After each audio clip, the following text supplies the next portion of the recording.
Alrededor de 150.000 personas se han unido a una campaña de Internet lanzada por la asociación alemana Campact para exigir a cadenas de supermercados como Edeka y Lidl que no vendan fresas procedentes de España hasta que la Junta de Andalucía no garantice un uso sostenible del agua del Parque Nacional de Doñana. Bajo el lema "No al robo de agua para las fresas", la campaña denuncia el uso indebido del agua que amenaza con destruir este frágil ecosistema y advierten que Doñana se está secando y aún así la industria de la fresa extrae aún más agua de pozos ilegales. Aquí estoy, con una fresa y pensando qué fuerte que un placer tan inocente y tan sano tenga detrás tanta explotación, tantos abusos y la vulneración de derechos de tantísimas mujeres.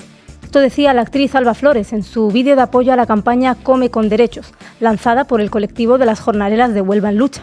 Mujeres pobres, mujeres migrantes que se encargan cada año de recoger las fresas en unas condiciones de esclavitud. Pero hay más. Por si la explotación a esas mujeres fuera poco, resulta que el agua con el que riegan estas fresas proviene de agua de origen ilegal, cuya extracción sin control está provocando que el Parque Nacional de Doñana se esté secando. Recordemos además que España es el principal productor europeo de frutas y verduras y que en Huelva el cultivo de fresas genera unos 500 millones de ingresos anuales. ¿Y a quién le importa todo esto, no? Pues veréis, hace unos días una asociación alemana llamada Compact ha decidido hablar de este asunto, animando a los supermercados alemanes a boicotear la fresa española. Supermercados como Aldi, Edeka o Lidl están contribuyendo indirectamente a la desecación de Doñana al vender fresas de la sequía. Esto dicen desde Compact en una campaña que ya cuenta con más de 150.000 firmas en Internet. La revista científica Nature acaba de publicar un estudio preocupante. Se han sobrepasado ya 7 de los 9 límites medioambientales que la humanidad no debería haber sobrepasado para poder seguir viviendo en el planeta Tierra.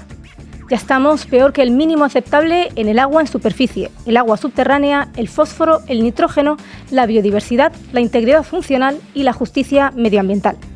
La lucha contra el cambio climático será un fracaso si lo dejamos en manos de negacionistas o de grandes empresas que no solo no ayudan a parar los efectos del cambio climático, sino que son ellas mismas las que contribuyen al desastre ecológico y, ojo, a algunas, porque además ahora han decidido vestirse con el greenwashing.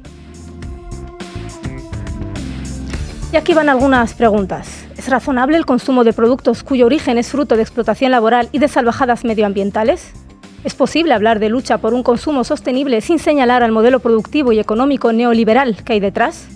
¿El boicot iniciado en Alemania puede convertirse en una verdadera amenaza a la producción de cultivos como la fresa? ¿Por qué a nadie le importaban las condiciones laborales de las temporeras antes de que este asunto saltara a los medios? ¿Porque el supuesto negocio de la fresa peligra? Bienvenidos y bienvenidas a este boicot y a todas las acciones de desobediencia civil encaminadas a conseguir justicia y dignidad en el campo, en el trabajo y también en nuestro planeta. Si algo nos ha enseñado la historia, es precisamente eso. Y también nos ha enseñado que no basta con que haya personas que modifiquen sus hábitos individuales de consumo. Para cambiar de verdad las cosas, ese descontento debe traducirse en un cambio político del sistema económico, que siempre es un cambio colectivo. Bienvenidos y bienvenidas a La Base.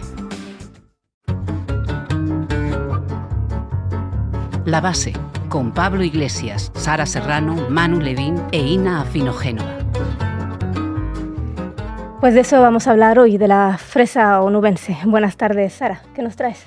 Bueno, voy a hablar de que cuando un retroceso de derechos se plantea como un conflicto entre los de abajo, entre trabajadores migrantes y trabajadores locales, o entre activistas y agricultores, hay que ponerse en alerta, porque normalmente lo que significa es que hay alguien que se está quedando fuera de foco, que suelen ser los peces gordos, los que se llevan los grandes beneficios, y en este caso la industria de la fresa. Muy interesante. Buenas tardes, Manu, que hoy eres minoría en la mesa. Hoy soy minoría. ¿Qué nos traes? Pues vais a ver que algunos están a 2 portadas de decir que para salvar Doñana, el planeta y a todo el pueblo español hay que poner una maceta en cada balcón con fresa de Huelva. ¿Qué tal, Dina? Vaya. Ya lo veremos. Compañera Ina Afinogénova, ¿qué nos traes hoy? ¿A dónde nos llevas? Vamos a ir a Sudáfrica y haremos escala en Israel y vemos cómo han funcionado campañas de boicot internacionales contra regímenes diferentes de apartheid. Pues a eso vamos. Y hoy contaremos con Héctor Grat, profesor de la Universidad Autónoma de Madrid y miembro de la Red Internacional de Judíos Antisionistas. Arrancamos, Xavi. La base de datos. Informa Sara Serrano. Pues vamos con ello, Sara. 162.626. Este es el número de firmas que ha recogido hasta ahora la campaña ciudadana lanzada en Alemania contra la compra de fresas de los campos cercanos al Parque de Doñana. El objetivo es llegar a las 200.000 inscripciones y presentar una petición a las principales cadenas de supermercados del país, Edeka, Lidl, Aldi o Rewe, para que dejen de vender, al menos temporalmente, las conocidas como fresas de la sequía. El término fresas de la sequía alude a la desertificación que provoca el cultivo de estas frutas en el entorno natural del Parque de Doñana. Así es, recordemos que el pasado 12 de abril el Parlamento andaluz aprobó, gracias a la mayoría absoluta de la derecha, la propuesta del PP y Vox para legalizar los regadíos ilegales en el Parque de Doñana. Actualmente, más de 1.000 hectáreas son regadas con agua extraída ilegalmente del entorno natural de Doñana y muchas de ellas se verían beneficiadas si sale adelante esta proposición de ley. La sobreexplotación y el cambio climático han dejado a Doñana en una situación de sequía crítica. El 59% de las lagunas de mayor tamaño no se inundan desde 2013 y esto está teniendo consecuencias sobre la fauna y sobre la flora local. Según el CSIC, la riqueza de especies de anfibios se ha reducido a la mitad en los últimos 20 años y las poblaciones de especies autóctonas de galápagos, libélulas, caballitos del diablo y anguilas están amenazadas. Muy amenazadas.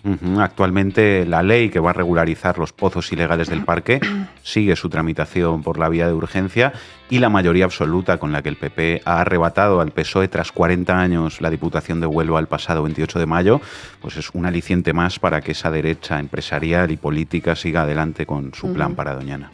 Exactamente, con los resultados obtenidos por la derecha en Andalucía en las elecciones municipales y autonómicas, la única opción de parar la ley tendrá que venir desde fuera. Del aviso de multa que ya ha anunciado la Comisión Europea, de la advertencia del Gobierno de coalición de llevarla al Tribunal Constitucional o de la UNESCO, que ya se ha pronunciado en contra de la ley por considerarla incompatible con las recomendaciones de los expertos para proteger la reserva. Pero bueno, volviendo a la campaña de boicot, ¿cuáles son los efectos que podría tener de salir adelante? Bueno, el impacto económico podría ser enorme. En la actualidad, Alemania es el principal país importador de fresas de Huelva y concentra en torno al 30% de las compras, lo que se traduce en casi 65.000 toneladas anuales. Según los datos aportados por la Asociación de Productores y Exportadores de la Fresa y los Frutos Rojos de Huelva y por el Observatorio de Precios de la Junta de Andalucía, el volumen total de las exportaciones de fresa ronda actualmente los 500 millones de euros. Por tanto, las ventas a Alemania supondrían unos 150 millones de euros. Tal y como han señalado desde las asociaciones de agricultores de la zona, con la temporada casi cerrada, ahora es cuando empiezan de hecho a cerrarse pedidos para el próximo curso, por lo que los efectos de la campaña de boicot podrían notarse de cara al año que viene.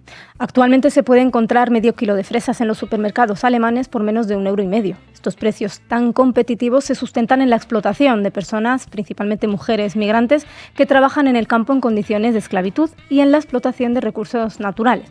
Esto es lo que precisamente denuncia la campaña de boicot impulsada desde Alemania. ¿Qué reacciones políticas ha habido a la campaña en nuestro país, Sara? Bueno, las reacciones no han tardado en llegar. El pasado martes, el presidente del Gobierno, Pedro Sánchez, se hacía eco de la campaña a través de Twitter y señalaba cómo el negacionismo no solo acaba con el medio ambiente, sino que también puede acabar con las economías locales. Poco antes, la ministra para la Transición Ecológica, Teresa Rivero, también había difundido la campaña de boicot, pidiendo además al presidente de la Junta, a Juanma Moreno, que retirase la norma. Y Asaja, ¿no? El sindicato Ultra ya ha pedido su dimisión. ¿Y Juanma Moreno ha dicho algo? Sí, el presidente de la Junta publicó un tuit con el que reafirma su estrategia trumpista de presentar lo que está sucediendo en Doñana como un conflicto entre las familias andaluzas, por un lado, las famosas 600 familias que tanto menciona, y las élites de fuera, el gobierno central, las instituciones europeas, la academia, los ecologistas. Decía lo siguiente: la manipulación se les ha ido de las manos. Hablar mal de Andalucía y sus agricultores en Europa tiene estas consecuencias. Están jugando con el pan de miles de familias. Un parque no se defiende con la población en contra, decía hace unas semanas el presidente de la Junta. Con esta estrategia de enfrentar a agricultores contra ecologistas, a ciudadanos andaluces contra ciudadanos alemanes, Moreno Bonilla lo que consigue es dejar fuera de foco al que es el principal beneficiario de su ley, la patronal de la fresa. Exactamente, no hay que olvidar que en los invernaderos de Huelva se cultiva cerca del 97% de las fresas de España, lo que convirtió a nuestro país en el segundo exportador a nivel mundial en 2021. Con todo, se facturan cerca de 13.000 millones de euros anuales, lo que supone el 7% de la producción agraria andaluza. Es decir, un enorme negocio. Claro, eso explica la reacción de la patronal de la fresa a la campaña de boicot alemana. Interfresa ha calificado la campaña de insidiosa y dañina para el conjunto de la industria, ha considerado que las acusaciones de que se están explotando fuentes de agua del parque ilegalmente son directamente falsas y ha subrayado el fuerte compromiso del sector con el medio ambiente, con medidas como la adaptación de invernaderos a técnicas más eficientes de riego, la reducción de plásticos y la conservación del medio natural. Greenwashing se llama. Muchas gracias, compañera. A ti, Dina. El Gobierno de Andalucía apoya a ciertos agricultores que están fuera de la ordenación y apoya más al sector económico que al sector de la conservación de Doñana. ¿Listo, Manu? Vamos con ello, Dina. Dale, Xavi. Titulares al banquillo. El análisis mediático de Manu Levin. Los intereses de un lobby corporativo que produce alimentos para exportar, explotando mano de obra barata extranjera, que maltrata y que expolia el patrimonio natural de Andalucía, que está secando Doñana con la complicidad de unas autoridades políticas que trabajan por y para sus beneficios y que concentra toda la riqueza de la agricultura revirtiendo entre cero y nada en el territorio andaluz, recordemos, uno de los que tienen más paro de toda Europa. Bueno, los intereses de esa minoría son los intereses de Huelva, de Andalucía y de España, y de los flamencos de Doñana también, ya que estamos. Ese es el resumen de la campaña de la derecha mediática para convencernos a la gente de este país de que no tenemos que preocuparnos por el futuro de Doñana, ni por el agua, ni por los derechos laborales, ni por chorradas de ese tipo. Debemos defender el negocio de esa élite empresarial de la agroindustria que está destruyendo nuestro medio ambiente como si fuera nuestro propio negocio. También a ver si nos cae algo, ¿no? Vamos a ver, leyendo algunos titulares, cuáles son los marcos principales de esta campaña mediática. Pues vamos con ello, a ver si adivino uno. ¿El lobby de la fresa genera mucho empleo y todavía más riqueza? Si es que se les ve venir, ¿eh? Exactamente. Ese es el primer ingrediente de esta campaña mediática a favor de seguir secando Doñana. Gracias al lobby de la fresa tenemos trabajo y dinero. Tienes un techo bajo el que dormir por la noche. ¿Te tomaste una caña ayer domingo con los colegas? Da gracias a los regantes de Doñana, que no solo riegan sus cultivos, sino que también riegan la economía de las familias y gracias a ellos sale el sol por la mañana. En fin, fijaos, El Español. El boicot alemán a la fresa de Huelva amenaza a un sector que exporta 1.300 millones y emplea a 100.000 personas. Otra, Diario de Huelva. Temor a que la campaña contra la fresa en Alemania ponga en riesgo 1.300 millones y 100.000 empleos. Y otra, Voz Populi. El boicot alemán a las fresas de Huelva pone en peligro 100.000 empleos y 580 millones de euros. Bueno, a ver si me aclaro. ¿Pone en riesgo 1.300 millones o 580 millones? Porque al menos podrían ponerse de acuerdo en las cifras, que yo creo que es lo mínimo, porque si no todo parece un poco invent. Sí, no, bueno. 500 millones, 1.000 millones, 1.300 millones. ¿Qué más da, no? Lo importante aquí no es el dato, es el relato. Y más allá de ponerse de acuerdo en las cifras, estaría bien preguntarse en qué bolsillo se quedan esos 580 o 1.300 millones de euros en exportaciones. Sospecho que en los bolsillos de los jornaleros andaluces, no. No lo creo, ni en los bolsillos de las temporeras marroquíes semiesclavas que explota esta gente para ganar toda esa pasta, tampoco se quedan. Que esa es otra, ¿no? Cuando esos titulares hablan de 100.000 empleos, habría que ver a qué se refieren exactamente, ¿no? Si se informara también de eso, igual a muchos lectores de esos periódicos se les quitarían las ganas de pensar que hay que reivindicar esos 100.000 empleos. En fin. Segundo marco mental de la campaña de la derecha mediática, identificar los intereses del lobby de la fresa con los intereses del campo de Andalucía y de toda España. Fijaos, por ejemplo, última hora. Andalucía clama contra una campaña alemana contra la fresa de Huelva. Andalucía clama, pues ya lo veis, ya no se llama el lobby de la fresa, ahora se llama Andalucía. Lo mejor para darse cuenta de este truqui es leer otros titulares que sí nombran correctamente al sujeto. Por ejemplo, Economía Digital Andaluza. El lobby de la fresa, no Andalucía, pide calmar el ruido por la ley de regadíos. En juego 400 millones en Alemania. 400 millones, mira Sara, otro dato nuevo más. 400 millones dicen ahora. Parece que están jugando al precio justo. Igual alguno acierta y se lleva el bote. De todas formas, un titular en la web neoliberal Economía Digital hablando del lobby de la fresa. Me da que el redactor que lo haya escrito hoy va a firmar el finiquito. Esperemos que no, que hay que defender el empleo. Pero parece que se les ha colado, sí. Y un titular más que os leo en esta misma línea, en un digital en el que encaja un poco más este enfoque. Eldiario.es. La patronal de la fresa responde a la campaña alemana de boicot. No se está explotando el agua de fuentes ilegales de Doñana. La patronal de la fresa, claro. ¿Cómo cambia el tema, no? Cuando uno llama las cosas por su nombre. Pues importantes esos titulares, claro que sí. No es el campo, ni Huelva, ni Andalucía. Es un lobby de grandes empresarios que explotan a las trabajadoras. Secan Doñana y se quedan con todo el beneficio. Tercer marco mental de la campaña de la derecha mediática pro lobby de la fresa. Todo esto es un contubernio contra España promovido por los enemigos de España, es decir, los rojos. Fijaos, ABC. El gobierno de Pedro Sánchez justifica su apoyo al boicot a la fresa de Huelva. OK Diario. Vox lleva a Bruselas el boicot de asociaciones alemanas y Sánchez a la fresa de Huelva. El Debate. Teresa Rivera apoya sin reservas la campaña lanzada desde Alemania contra la fresa de Huelva. Otra del Debate. El lobby que impulsa el boicot a la fresa española es muy cercano al socialismo alemán. Y una de El Economista. Una plataforma política que financia a socialistas alemanes boicotea la fresa de Huelva por Doñana. A ver, hay algo raro aquí, no hay nadie de Unidas Podemos participando en este contubernio antifresa. Ya lo echábamos en falta, ¿eh? Sí que lo hay, sí, estamos todos. Es Diario. Garzón y Monedero están detrás de la campaña de boicot a la fresa de Huelva. Ya se sabe que Garzón y Monedero son más de kiwis, claro. Un par de titulares que han mezclado y agitado estos tres ingredientes que venimos comentando hasta ahora. Libre mercado. El campo explota y exige la dimisión inmediata de Teresa Rivera por apoyar la campaña contra la fresa española. No el lobby de la fresa, sino el campo. La fresa española, aunque la produzcan migrantes, se la coman alemanes y los beneficios se los repartan entre 4. Teresa Rivera también de por medio, eso sí. Más. OK Diario. Huelva se juega 167 millones en exportaciones por el boicot alemán a la fresa, respaldado por el gobierno.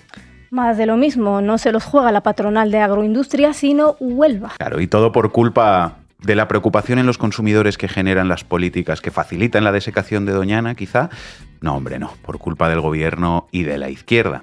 Y olvidad las cifras que decíamos antes, que ahora lo que parece que se juegan son 167 millones. El cuarto o quinto, ya no lo sé, dato distinto que encontramos sobre esto. Pues sí que están todos hoy a ver si se llevan ese bote del precio justo. Bueno, acabo con un titular que representa, creo yo, el culmen de todo este trabajo de argumentario de la derecha mediática para convencernos de que debemos defender con entusiasmo los intereses del lobby de la fresa, que son nuestros intereses también, por lo visto. El Mundo. La guerra de la fresa con Alemania pone en jaque casi 600 millones en exportaciones españolas. Casi 600 millones de euros. Es lo que se juega el sector agroalimentario patrio en exportaciones por la guerra de la fresa que ha declarado Alemania a España. 600 millones son ahora. El Mundo pujando también por el bote del precio justo. Ya veis que sí, está disputado hoy el bote. No.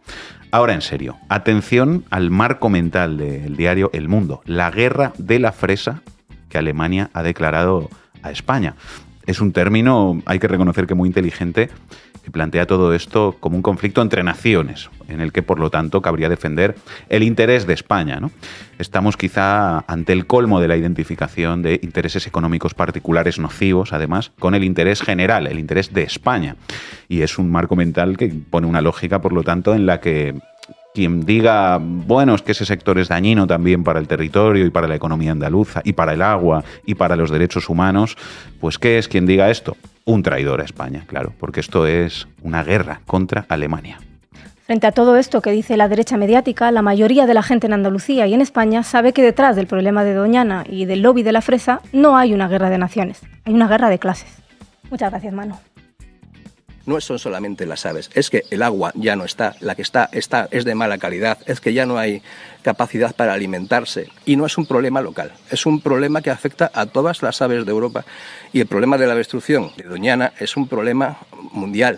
Buenas tardes, compañera, cogemos ese avión. Venga, vamos a ver otros boicots por ahí. ¿Para qué me invitan? El análisis internacional de Ina Afino Génova. No les estamos pidiendo a ustedes, los británicos, nada especial, solo les pedimos que no compren productos sudafricanos. El gobierno sudafricano libra una batalla contra la historia y está destinado a perder. Sabemos que la lucha de liberación triunfará en Sudáfrica. Si confías, ganaremos. Este llamado lo hizo en 1959 Julius Nyerere, uno de los líderes de la África Negra, el que sería presidente de Tanzania y padre del socialismo a la africana. Lo dijo durante el lanzamiento en Londres del movimiento de boicot al apartheid de Sudáfrica. El movimiento fue ampliamente apoyado por estudiantes, sindicatos, así como por los partidos laborista, liberal y comunista. Su objetivo inicial se limitó a presionar a supermercados por todo el país para que no comprasen productos sudafricanos en un momento en el que Reino Unido era el mayor inversor extranjero en Sudáfrica y Sudáfrica era el tercer mercado de exportación más grande del Reino Unido. Pero enseguida ampliaron su campo de acción, ¿no es así? En marzo de 1960, la policía sudafricana mató a tiros a 69 manifestantes desarmados en una masacre conocida como la Matanza de Sharpeville. Y es ahí cuando replantean sus objetivos, los amplían, pasan a llamarse Movimiento Anti-Apartheid y comienzan a promover un aislamiento total del régimen sudafricano en lo económico, en lo diplomático, cultural, académico y deportivo, en todos los frentes. Y hay que reconocer que esa campaña tuvo un enorme alcance. A mediados de los 80, según el diario The Guardian, 1 de cada 4 británicos se había sumado a ese boicot de productos sudafricanos. Eso es, el boicot se extendió al ámbito cultural también. Por ejemplo, el sindicato de músicos impidió que los artistas sudafricanos tocaran en la BBC, mientras que la mayoría de artistas británicos se negaron a actuar en Sudáfrica. Y también traspasaron las fronteras del Reino Unido, ¿no? Pues sí, varios grupos universitarios de Estados Unidos empezaron a ejercer lobby en grandes empresas a favor de la desinversión y las sanciones económicas contra el régimen de apartheid. Años de presiones, campañas y organización popular, unos años en los que el movimiento no estuvo exento de señalamientos por parte de apologetas de la Sudáfrica blanca. También políticos conservadores de ambos lados del Atlántico no perdieron la ocasión de presentar al movimiento anti-apartheid como un activo de la URSS, mientras la derecha mediática británica miraba para otro lado preguntándose por qué tanta indignación en torno a Sudáfrica cuando la Uganda de Idi Amin era mucho peor. Sin embargo, funcionó la presión económica, tanto que cuando el presidente Friedrich de Klerk estuvo negociando el fin del apartheid, su gran argumento para convencer a los racistas blancos fue precisamente el fin de los boicots comerciales y del aislamiento. Así es, el movimiento anti-apartheid se convirtió en un ejemplo real de lo que se puede hacer mediante acciones no violentas, solo con organización y concienciación, y lobby obviamente. Sirvió de inspiración a la sociedad civil palestina, que lanzó en 2005 la campaña internacional de boicot, desinversiones y sanciones, BDS, contra la colonización, el apartheid y la ocupación israelí. Se trató de un movimiento de resistencia no violento que logró reunir a personas y organizaciones de todo el mundo, incluido grupos israelíes antisionistas. ¿Y qué es lo que promueve, Nina? Fundamentalmente el boicot a los productos hechos por empresas israelíes que apoyan las políticas de ocupación. En España, por ejemplo, se pueden encontrar frutas y verduras producidas en Israel para cuyo cultivo se usaron tierras y aguas palestinas, recursos que le son denegados a la población local. Sí, según la BDS, una gran fuente de financiación de las colonias israelíes en Cisjordania son los dátiles que se cultivan en tierras expropiadas a los palestinos y que proporcionan grandes beneficios a los colonos. También denuncian a farmacéuticas como Teva Industries, empresas de cosméticos que fabrican sus productos con recursos expoliados, e incluso a la empresa HP, que instaló sistemas tecnológicos en puestos de control militar israelí en territorios ocupados, o los bulldozers Caterpillar, que se utilizan en la demolición de casas palestinas. Y aquí empieza la historia de la doble vara, compañeros, porque las denuncias caen un poco en saco roto. Pese a ser un movimiento de acción no violenta y seguir los pasos del movimiento anti-apartheid, las acciones de BDS se rechazan, se silencian cuando no se criminalizan.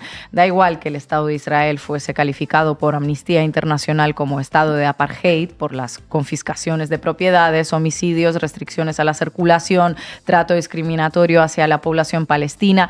Todo parece da igual, los terroristas son otros. Bueno, de momento no existe ninguna política internacional de sanciones contra Israel, ni en el ámbito comercial, ni en el financiero, ni en el académico, ni en el cultural. Nada.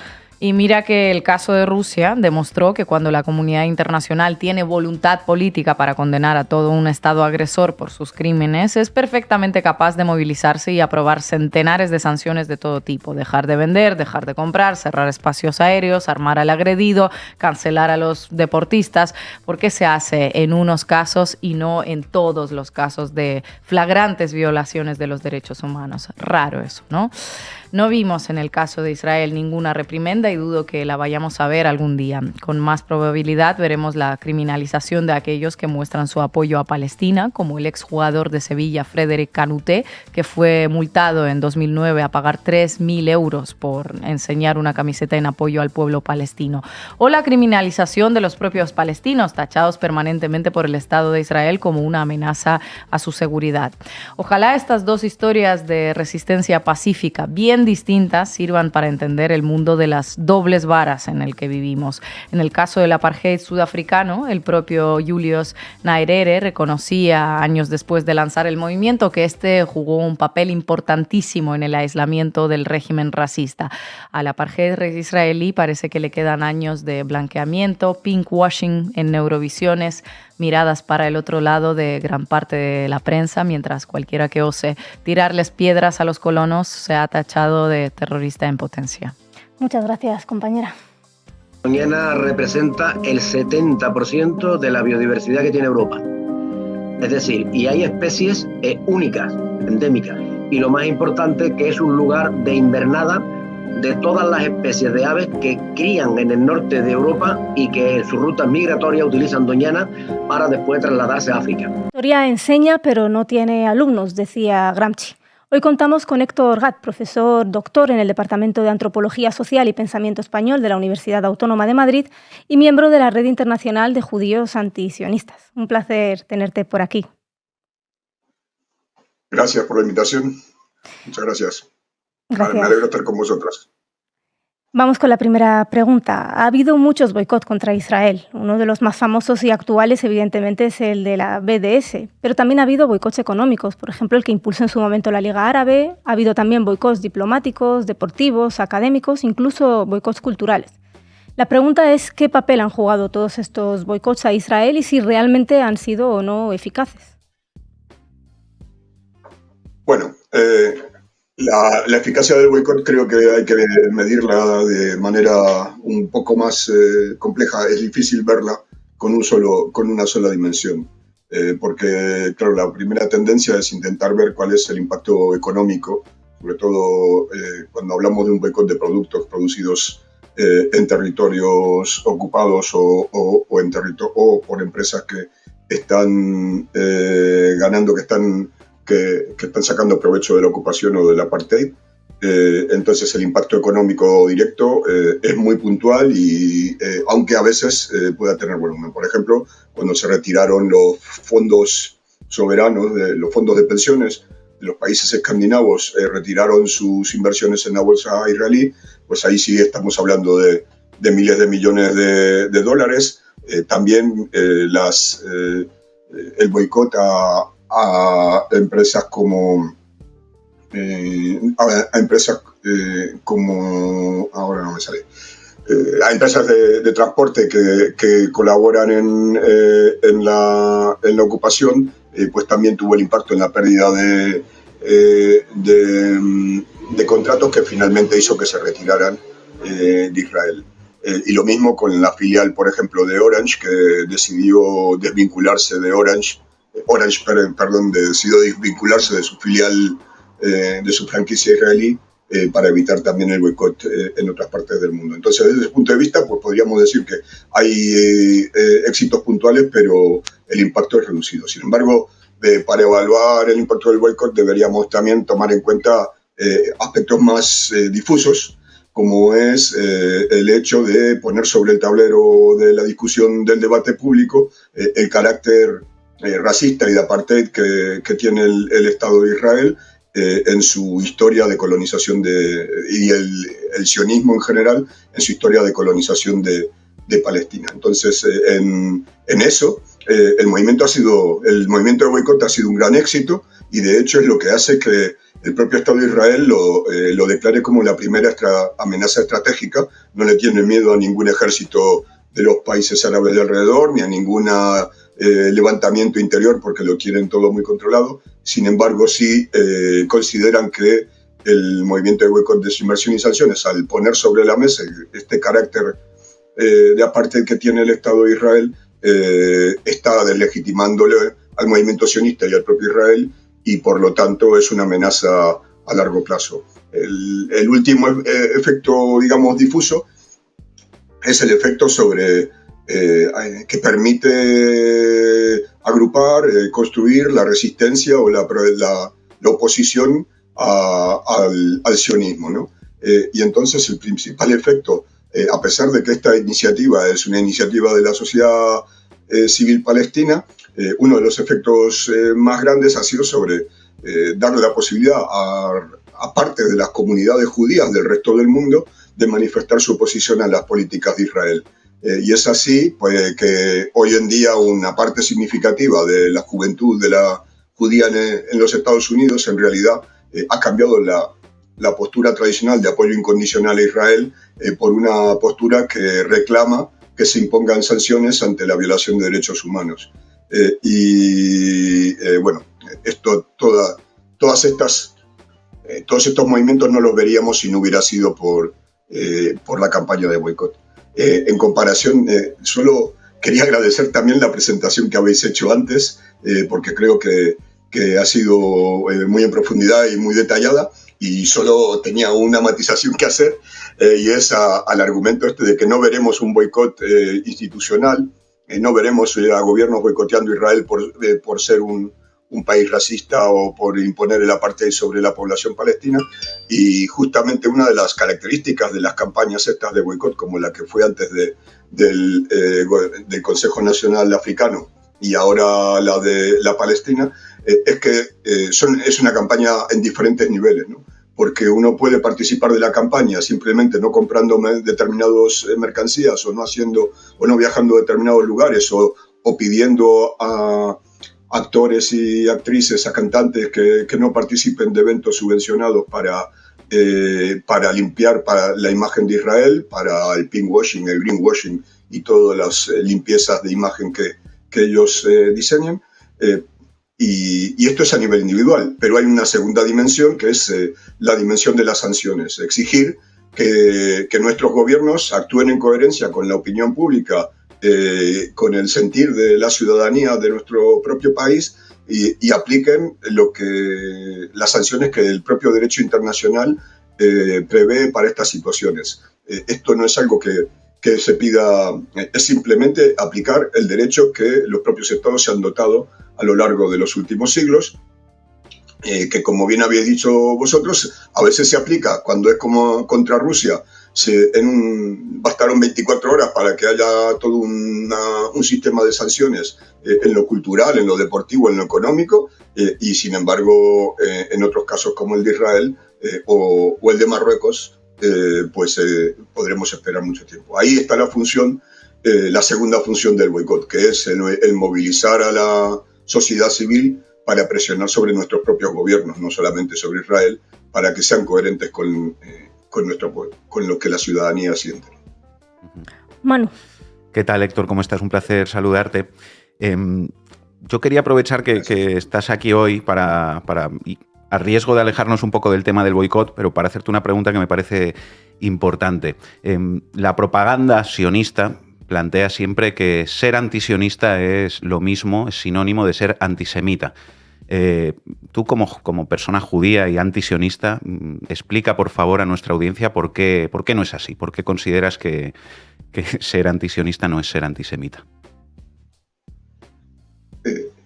Bueno, ser antisionista no es antisemita en primer lugar porque no es una crítica, es una postura política que surge de la crítica a un proyecto político que es el de la colonización de Palestina por el sionismo. Y eso implica oponernos no solamente a las acciones a veces protagonizadas por personas de origen judío o de creencia judía o lo que fuera, sino también a a la acción de otras instituciones, de compañías privadas que actúan en la misma dirección. El antisionismo es efectivamente una postura que parte de leer, de reconocer que el Estado de Israel es ante todo un proyecto europeo, el último de los proyectos europeos de colonización en la periferia de Europa, y el único, y uno de los pocos que sobreviven hasta hoy sin que haya habido una descolonización efectiva.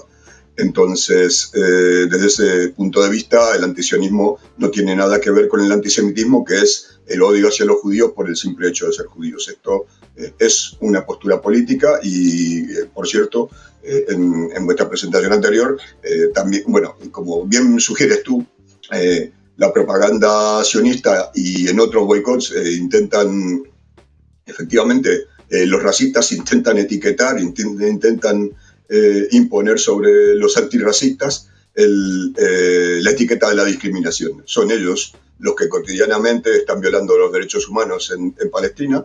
Es algo que la propia población de Israel conoce y reconoce, y lo que intentan es simplemente evitar que eso cristalice realmente en un movimiento internacional de sanciones que termine con el régimen como terminó con el apartheid en Sudáfrica. Desde ese es un punto. El segundo punto es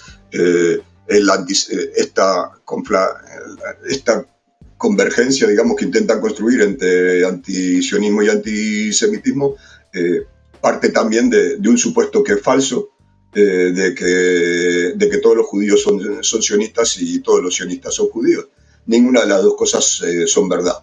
Ni el sionismo en realidad a lo largo de su historia, en el siglo y medio que lleva aproximadamente de historia, durante una gran mayoría del tiempo fue un movimiento minoritario en todas las comunidades judías del mundo, incluyendo las que fueron víctimas del holocausto, del genocidio nazi, y solo es después del 67 donde se consolidan como corriente hegemónica, es decir, hace realmente poco. Y por otra parte, gran parte de los apoyos que tienen no es de movimientos judíos, sino que es de la derecha y la ultraderecha internacional en su supuesta guerra de civilizaciones en contra de los pueblos árabes y del islamismo, ¿no? Ahí hay efectivamente sí una convergencia que se puede verificar entre las políticas israelíes y la de la extrema derecha europea, que son sus principales apoyos en todas partes del mundo, ¿no? Sara. ¿Qué tal, Héctor? ¿Cómo estás? Yo quería preguntarte por la situación política dentro del país. Este sábado más de 100.000 manifestantes han salido a las calles para protestar contra el gobierno de Netanyahu. Esta es además la semana número 22 de protestas por la reforma judicial que plantea el gobierno, y te quería pedir un análisis sobre cuál es la situación actual del Ejecutivo israelí. Bueno, para entender qué es lo que está ocurriendo habría que entender que el sionismo no ha sido nunca un movimiento monolítico. Aunque estén de acuerdo efectivamente que el principal objetivo es la construcción y la consolidación del Estado de Israel, ha habido siempre dentro del propio movimiento disensiones, digamos, de forma, aunque muchos pensamos que sean meramente formales, entre corrientes de izquierda y de derecha. Y en esas disensiones hay una parte fluctuante, a veces hoy en día muy minoritaria, pero en otras épocas ha llegado a ser casi el 50 o el 60% de la población, que piensan que es posible construir un Estado de Israel democrático.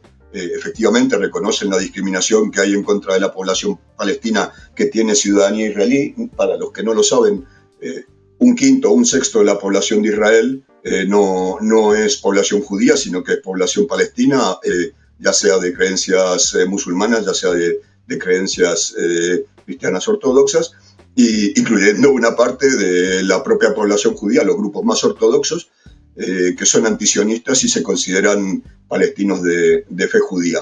Bueno, junto a estos, entonces ha habido siempre un sector del propio movimiento sionista que piensa que es compatible construir ese proyecto colonial con una sociedad moderna y democrática.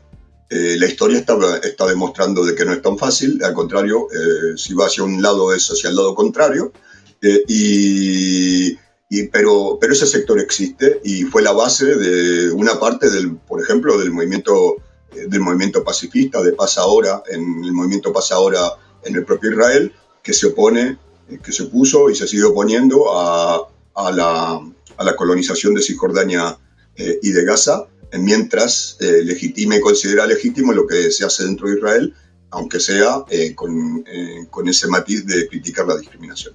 Vale, eso existió siempre y lo que hay hoy en día es un gobierno de ultraderecha, el más derechista que nunca hubo en la historia de Israel, que ya es decir mucho, donde realmente el movimiento colono es el que lleva el liderazgo el que tiene la hegemonía política.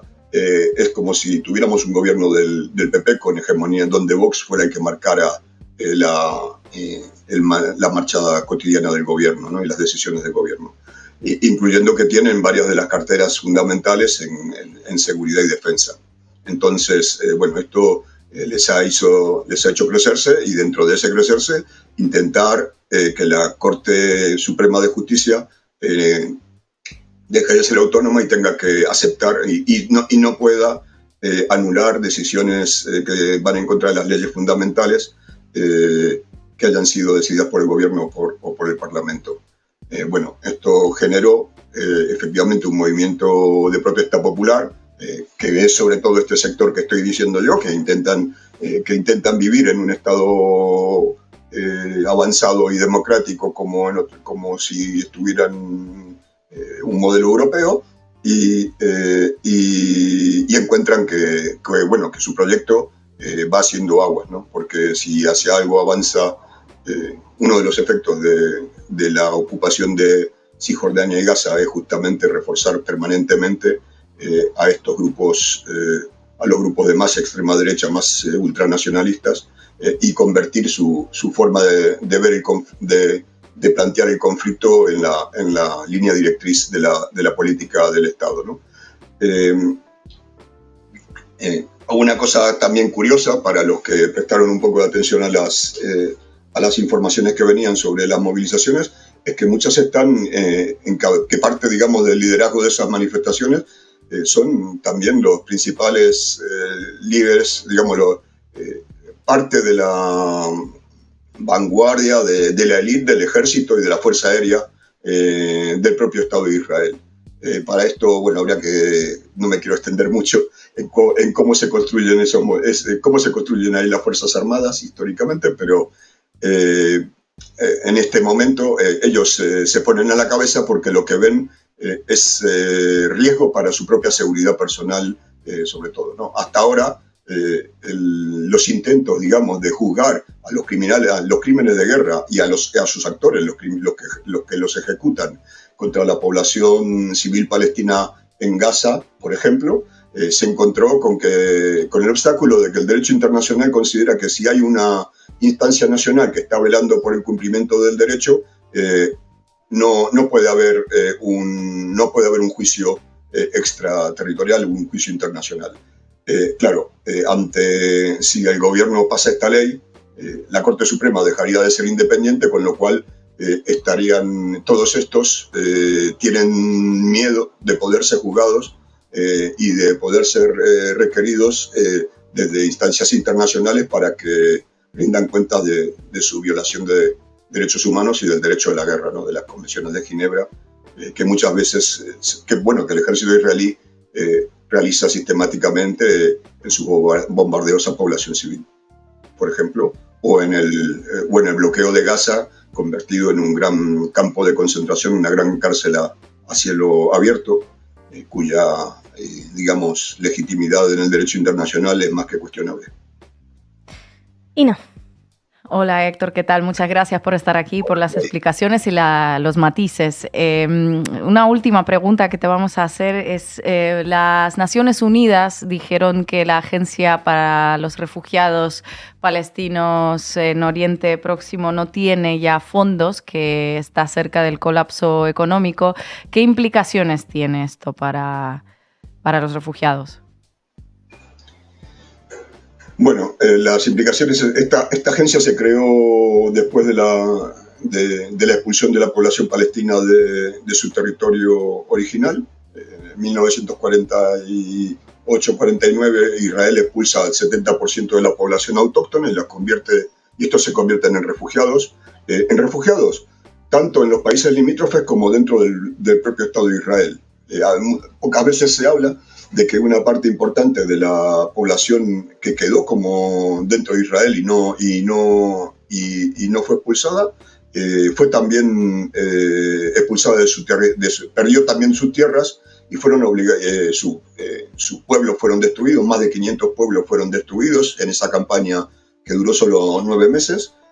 Y fueron obligados a asentarse en lugares que estratégicamente el Estado de Israel consideró convenientes para sus propios objetivos de apropiación de las tierras palestinas.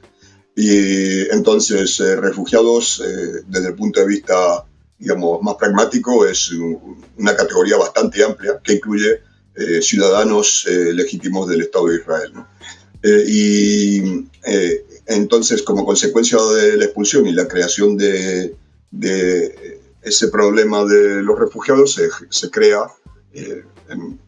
primero, las Naciones Unidas, la Asamblea General de las Naciones Unidas en 1949 emite una resolución exigiendo que al final de las hostilidades las personas desplazadas puedan volver a su lugar de origen, algo a lo que desde entonces Israel se niega, también de que puedan recuperar sus propiedades o sean indemnizados por sus propiedades. Por supuesto que, ahí Israel argumenta de que ha habido un intercambio, comillas, de población con las poblaciones, las comunidades judías de otras partes del mundo árabe que posteriormente emigraron a Israel, pero la situación es bastante diferente.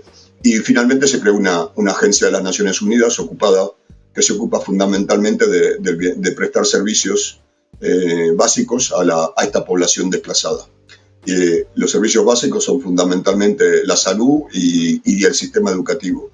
Entonces, una parte importante del sistema educativo y del sistema sanitario en Gaza, por ejemplo, depende de la UNRWA, de esta agencia de las Naciones Unidas, al igual que en los campos de refugiados diseminados en todo el entorno del Medio Oriente.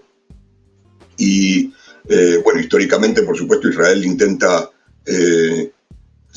limitar e intentar eliminar esta agencia, argumentando que esos refugiados no van a volver, ya es población que no volverá nunca y que deberían integrarse en las poblaciones, en las sociedades que tienen alrededor, cosa que las propias afectadas se niegan, por supuesto, a hacer, porque siguen pensando en que la solución a su problema es volver a su tierra.